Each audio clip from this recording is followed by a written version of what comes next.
Assalamualaikum friends, welcome back to my channel NB Cooks Homemade Recipe.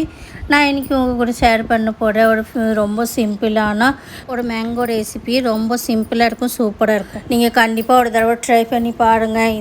இப்போ mango season வந்துடுச்சு. நீங்கள் கண்டிப்பாக இந்த சீசனில் இந்த மாதிரி ஒரு தடவை ட்ரை பண்ணி பார்க்கலாம். ரொம்ப நல்லாயிருக்கும், டேஸ்டியாக இருக்கும். சாப்பிட்ட உடனே அப்படியே நல்லா மனசு திருப்தி ஆகிடும், மனசு ஃபுல்லாக நனைஞ்சு போயிடும். அந்த மாதிரி ஒரு ரெசிபி நீங்கள் கண்டிப்பாக ஒரு தடவை ட்ரை பண்ணி பார்க்கலாம். ட்ரை பண்ணி பார்த்துட்டு உங்களுக்கு பிடிச்சதுன்னா நீங்கள் மறுபடியும் செஞ்சு பார்க்கலாம். பாருங்கள், பார்க்குறதுக்கே எவ்வளோ மவுத் மெல்ட்டிங்காக இருக்குது. பார்த்த உடனே சாப்பிட தோணும். அந்த மாதிரி ஒரு ரெசிபி வாங்க செய்ய ஸ்டார்ட் பண்ணிடலாம். மேங்கோ மஸ்தானி ரெசிபி தான். இந்த சம்மரில் நீங்கள் செஞ்சு கொடுத்தீங்கன்னா வீட்டில் இருக்கிறவங்களுக்கு, குழந்தைங்களுக்கு, பெரியவங்களுக்கு எல்லாருக்கும் பிடிக்கும். அந்த மாதிரி ஒரு ரெசிபி வாங்க செய்ய ஸ்டார்ட் பண்ணிடலாம். நான் இங்கே 3 பீஸ் மேங்கோ எடுத்துருக்கு. நீங்கள் உங்கள் பிடிச்ச மேங்கோ எடுத்துக்கோங்க. மாம்பழம் உங்களுக்கு என்ன பிடிச்ச பழம் இருக்குது அதை எடுத்துக்கோங்க. இல்லைன்னா பக்கத்தில் என்ன கிடைக்குது அதை எடுத்துக்கோங்க. எடுத்துகிட்டு நல்லா வாஷ் பண்ணி வச்சுருங்க. வாஷ் பண்ணிவிட்டு அதுக்கப்புறம் கட் பண்ணிடலாம். ஃபஸ்ட்டு மேலே இருக்கிறது அந்த இதை எடுத்துகிட்டு காம்பு பக்கம் எடுத்துகிட்டு அதுக்கப்புறம் நல்லா கட் பண்ணிடலாம். கட் பண்ணிவிட்டு அதுக்கப்புறம் நம்ம துண்டு துண்டாக பீஸ் போட்டு எடுத்துகிட்டு அதுக்கப்புறம் மிக்சியில் அரைச்சிக்கலாம். இப்போ பாருங்கள், நல்லா பீஸ் கட் பண்ணி விட்றேன். நீங்கள் எவ்வளோ பேருக்கு செய்கிறீங்க அந்த மாதிரி நீங்கள் எடுத்துக்கோங்க. நான் 4 பேருக்காக செஞ்சதுனால 3 மாங்காய் எடுத்துருக்கு, மாம்பழம் எடுத்துருக்கு. எனக்கு 3 மாம்பழம் போதும், அதனால் 3 எடுத்துருக்கு. நான் ஃபஸ்ட்டு 2 கட் பண்ணிவிட்டு செஞ்சுட்டு அதுக்கப்புறம் இன்னொன்று செஞ்சேன். ஏன்னா ஒட்டுக்கா செய்ய போனால் அப்புறம் ஐஸ்கிரீம் எல்லாம் கடைஞ்சி போயிடும். அதனால் நான் ஃபஸ்ட்டு கொஞ்சம் செஞ்சுட்டு 2 பேருக்கு செஞ்சுட்டு அதுக்கப்புறம் 2 பேருக்கு மறுபடியும் செஞ்சுருக்கு. ஏன்னா ஐஸ்கிரீம் எடுத்த உடனே இந்த வெயிலுக்கு அப்படியே கடைஞ்சி போயிடுது. அதனால் நீங்கள் கொஞ்சம் கொஞ்சமாக செய்யலாம்.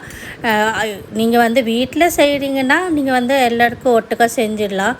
நான் வீடியோ எடுத்ததுனால கொஞ்சம் கொஞ்சமாக எடுத்து பண்ணேன்.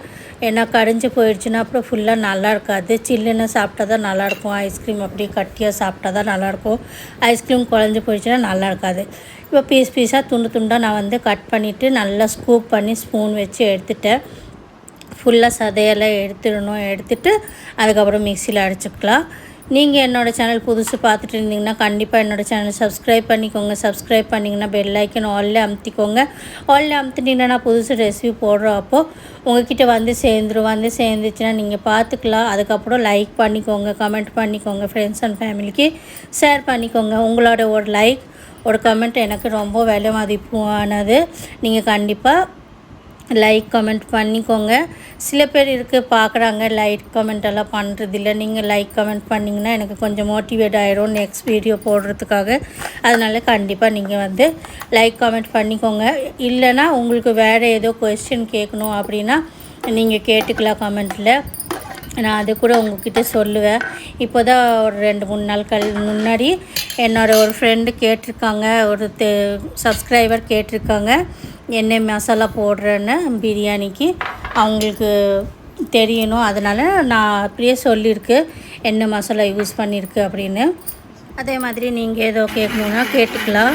இப்போ மிக்ஸி ஜாரில் நான் மேங்கோ பழம் ஃபுல்லாக போட்டுட்டு கட் பண்ண மாம்பழம் எல்லாம் போட்டுட்டு அது கூட சர்க்கரையும் அப்புறம் பால் ஊற்றிட்டு ஒரு அரை கட்டோடி சர்க்கரை, அரை கட்டோடி பால் ஊற்றிருக்கு. இதில் கொஞ்சம் திக்கானதாக மாம்பழம் இந்த பல்ப்பு வேணும். ஏன்னா ரொம்ப தண்ணி மாதிரி பண்ணியாச்சுன்னா, ரொம்ப லூஸ் பண்ணியாச்சுன்னா உங்களுக்கு மேலே ஐஸ்கிரீம் போடுறப்போ கீழே அப்படியே போய் உட்காந்துரும். அப்புறம் பார்த்திங்கன்னா இந்த ரெசிபிக்கு இந்த மாதிரி திக்னஸ் தான் நல்லாயிருக்கும். அதனால் நீங்கள் கண்டிப்பாக இந்த மாதிரி பண்ணிக்கோங்க. இல்லை இதோட கொஞ்சம் உங்களுக்கு லைட்டான லூஸ் வேணும் அப்படின்னா அப்படி கூட பண்ணிக்கலாம். இப்போ பாருங்கள், நான் கொஞ்சம் அப்படியே ஃபஸ்ட்டு மேங்கோ பால் போட்டுட்டு அதுக்கப்புறம் ஐஸ்கிரீம் போட்டுக்கிறேன். ஐஸ்கிரீம் தேவையான அளவுக்கு நீங்கள் உங்களுக்கு எவ்வளோ தேவை அந்த மாதிரி போட்டுக்கோங்க. அதே மாதிரி உங்களுக்கு பிடிச்ச ஐஸ்கிரீம் நீங்கள் எது வேணும்னா எடுத்துக்கோங்க. நான் குல்ஃபி ஃப்ளேவர் தான் எடுத்திருக்கேன். எங்கள் வீட்டில் குல்ஃபி ஃப்ளேவர் கொஞ்சம் சாப்பிடுவாங்க, அதனால் எடுத்திருக்கு. உங்கள் வீட்டில் எந்த மாதிரி பிடிக்கும் அந்த மாதிரி எடுத்துக்கோங்க. ஆனால் இதில் எல்லா ஃப்ளேவர் சூட் ஆகும். சாக்லேட் ஃப்ளேவர் மட்டும் கொஞ்சம் டிஃப்ரெண்ட்டான இருந்துச்சு. நான் ஒரு டைம் செஞ்சு பார்த்தேன். அதனால் நீங்கள் வேறு சாக்லேட் ஃப்ளேவர் போட வேண்டாம். இதே உங்களுக்கு வீட்டில் செஞ்சு கொடுத்தீங்கன்னா குழந்தைங்களுக்கு, பெரியவங்களுக்கு எல்லாருக்கும் பிடிக்கும். வீட்டில் கெஸ்ட்டு வந்தால் கூட நீங்கள் செஞ்சு கொடுக்கலாம். அப்படியே சூப்பராக இருக்கும், சாப்பிட்றதுக்கு செம டேஸ்டியாக இருக்கும். நீங்கள் அப்படியே மேலே கொஞ்சம் டெக்கரேஷன் பண்ணிக்கோங்க. நான் லேயராக போட்டுட்டு ஐஸ்கிரீம் அப்புறம் மேங்கோ பல்ப் போட்டுட்டு மேலே இருந்து கொஞ்சம் டூட்டி ஃப்ரூட்டி மட்டும்தான் போட்டேன். அதுக்கப்புறம் கொஞ்சம் மாம்பழம் கட் பண்ணி மாம்பழமோட கொஞ்சம் சங்க்ஸ் போட்டு அவ்வளோதான், வேறு ஒன்றும் போடல. உங்களுக்கு வேறு ஏதோ போடணுன்னா நீங்கள் அது கூட சேர்த்திக்கலாம். வேறு ஏதோ டிஃப்ரெண்ட்டான நட்ஸு ட்ரை ஃப்ரூட்ஸ் எது வேணுன்னா போட்டுக்கலாம் மேலே. அதுக்கப்புறம் போட்டுட்டு நல்லா உங்களுக்கு அப்படியே சில்லுன்னு சர்வ் பண்ணிங்கன்னா உங்களுக்கு சூப்பராக இருக்கும்.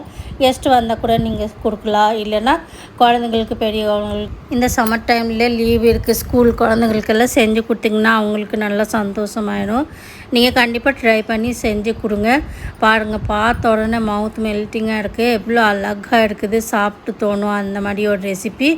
கண்டிப்பாக மேங்கோ லவர் நீங்கள் வந்து செஞ்சு சாப்பிட்டு பாருங்கள். சாப்பிட்டு எப்படி இருந்துச்சு கமெண்ட் பண்ணி சொல்லுங்கள். கமெண்ட் பண்ணி சொன்னிங்கன்னா நான் ரொம்ப சந்தோஷமாயிடும் எனக்கு. அதுக்கப்புறம் நெக்ஸ்ட் வீடியோ போடுறதுக்காக எனக்கு மோட்டிவேட் ஆகிடும். நீங்கள் கண்டிப்பாக லைக் கமெண்ட் பண்ணிக்கோங்க. என்னோடய சேனலுக்குள்ளே நிறைய ரெசிபிஸ் போட்டிருக்கு. நீங்கள் போய் பார்த்தீங்கன்னா உங்களுக்கு பார்த்த உடனே பிடிச்சி போயிடும். அந்த மாதிரி ரெசிபி பார்த்தீங்கன்னா கண்டிப்பாக ஒரு தடவாச்சும் வீட்டில் ட்ரை பண்ணி பாருங்கள். ட்ரை பண்ணிச்சுங்க உங்களுக்கு பிடிச்சதுன்னா நீங்கள் மறுபடியும் செஞ்சு பாருங்கள். சிம்பிளாக இருக்கும், சாப்பிட்றதுக்கு செம்ம டேஸ்டியாக இருக்கும், பார்த்த உடனே லுக்கு அழகாக இருக்கும். நீங்கள் கண்டிப்பாக ட்ரை பண்ணி பார்க்கலாம். நான் சாப்பிட்டு உங்களுக்கு காட்டுறேன் எப்படி இருக்குது. நீங்கள் பாருங்கள், எவ்வளோ அழகாக இருக்குது, சாப்பிட தோணும் அந்த மாதிரி ஒரு ரெசிபி. நான் சாப்பிட்டுட்டு ஒரு கிளாஸ் ஃபுல்லாக சாப்பிட்டுட்டு நீங்கள் கண்டிப்பாக செஞ்சு சாப்பிட்டு பாருங்கள்.